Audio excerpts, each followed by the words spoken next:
Annyeonghaseyo.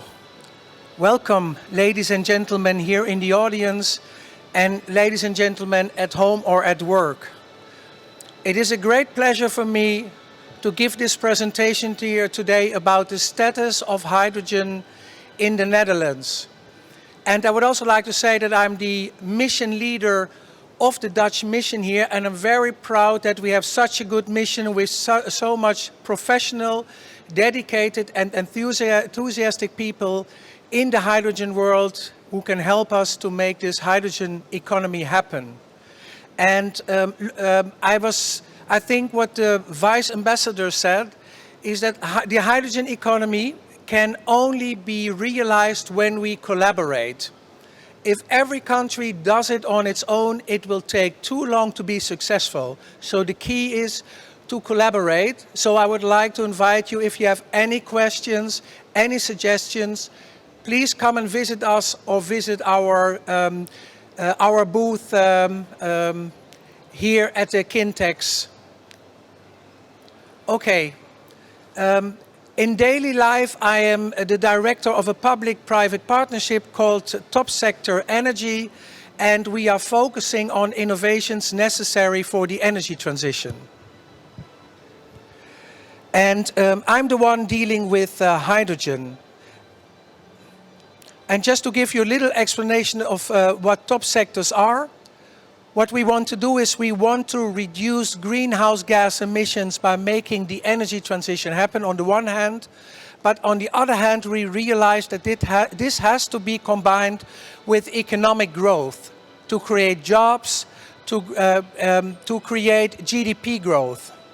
And we are focusing on those areas where we are strong, like offshore wind, built environment, industry, agriculture, and green gases and hydrogen. And what we do in the Netherlands and also internationally is three things. We have a more strategic role where we help to design innovation strategies, and we have made one for the Netherlands, and an update will follow very soon. We facilitate innovators if they have a question, if they want to have a network, connections, subsidy, financing. They can come to us and we can help them in their endeavor. And the third one is we communicate and we give information about what we do in the Netherlands, which is what I will be doing here today. So I would like to go to the next slide. And the next slide shows an overview of projects that we do in the Netherlands. And I would like to start on the top corner here on the left, where you see a gas production rig that's placed offshore, and on this production rig an electrolyzer will be installed. It will be one of the first ones in the world, 1 megawatt electrolyzer out on the North Sea. It's around 20 kilometers from the coast, where they will produce hydrogen and actually test how this kind of equipment works under those harsh conditions out there at sea. The second photograph you can see, in the middle on the top, is an overview of one of our ports who is really looking at import. At the Netherlands, we consume so much hydrogen, at the moment around 1.5 million tons annually, which is largely produced from natural gas, that if we want to go to low carbon, no carbon or green hydrogen, we not only have to produce it ourselves, but we have to import it. So that's why we look at many different countries in the world to establish collaboration and relationships in order to get more low carbon, no carbon or green hydrogen into our economy. The third graph I would like to show you is on the top right, which shows a repurposed natural gas infrastructure. The plan is that by 2027, this infrastructure will be converted from natural gas to hydrogen, and we can use 85% of that natural gas infrastructure in order to cover the whole of the Netherlands.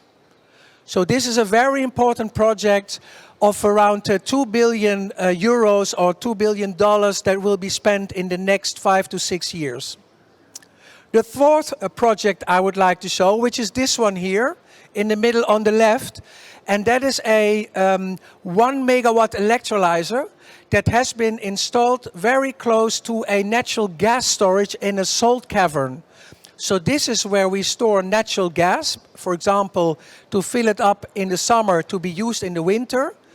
And the plan is to establish by 2026 a new salt cavern that can be used for hydrogen, so that we have long-term storage for hydrogen, and we expect that more of those storages will follow in the future.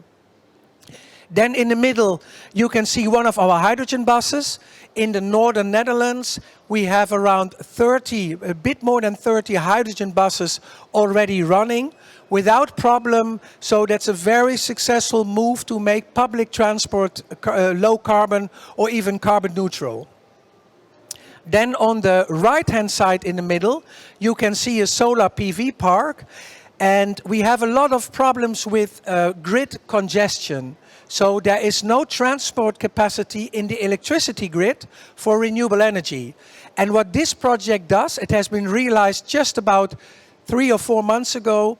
It converts the solar PV electricity with an electrolyzer, which you can see in the background, convert it to hydrogen, and that can be used to serve different hydrogen markets.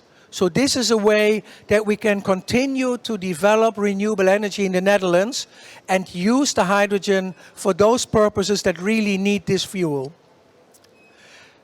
The sixth example you can see here at the bottom, and that is, the Vice Ambassador already mentioned it, that's the Hydrogen Valley. So it is the first hydrogen valley in the European Union, so in 27 European countries, where they want to demonstrate the integrated picture of hydrogen. So this shows not only production and use, but also infrastructure, storage, the way to create flexibility and to make consumers aware of the role of hydrogen, including, for example, education. And a lot of my colleagues here in the front row are involved in those kind of projects. And you can listen to them later in the program. Then the next one is also a picture taken from this hydrogen valley. And there you can see a garbage truck. I think there's also one here from Hyundai at the fair. And this is a garbage truck that's been operated in the northern Netherlands. It's a very nice example of the true added value of hydrogen. And then the last project I would like to show is a hydrogen refueling station. This is still when it was being built, but now it's operational. In the Netherlands at the moment we have around 12 to 13 hydrogen stations. We are aiming for 50 in 2025. And we have around 600 hydrogen cars on the road and about 60 to 70 buses. One of the challenges that we're dealing with is that there's a shortage of hydrogen cars worldwide. So we are really looking at Korea. Please give us more hydrogen cars because we want to use them on our roads. And the last thing I would like to mention is, in the Netherlands, we've made an international hydrogen guide. It's called Excelling in Hydrogen. It describes all the companies dealing with hydrogen. And if you're interested, please come to our stand just over there, the Dutch stand, where we have hard copies. And we also have a QR code that you can scan and where you can download an electronic version. This one is in English. So thank you very much for listening to me. And I'm really looking forward to answer any questions you may have. So you can find us here or back at our pavilion today and tomorrow. So thank you very much.